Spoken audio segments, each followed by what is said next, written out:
programs for children would be written and delivered to children.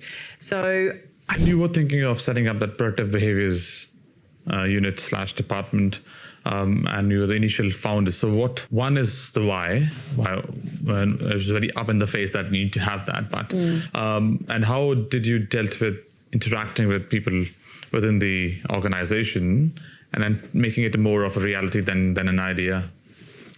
I think that's just awareness, education and awareness. We weren't a big unit. Our task was to educate children and families. So we worked very closely with schools. And then that took me into what they called the school-based policing program. And I was the first school-based police officer attached to South Fremantle Senior High School down in the Fremantle region.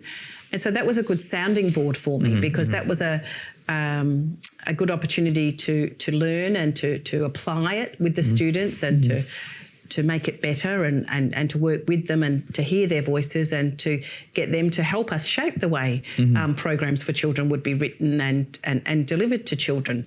So I think through those channels, and I work very closely with a lot of teachers and a lot of education department people, and they were very instrumental in helping us get those messages out. The police, not so much. It was a unit that was developed by police. So Protective Behaviours, the actual program, was developed in America, and the Victorian Police Service were the police service that brought it to Australia.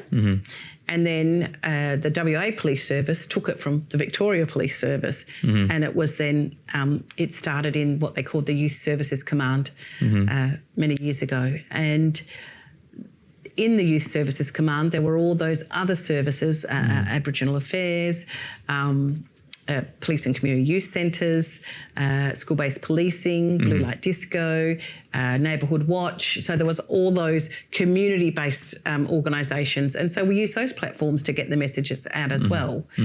But it took a long time for police to use the program in a more reactive way.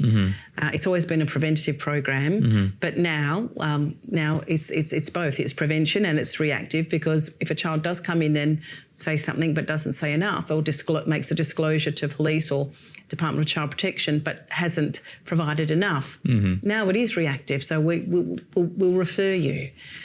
And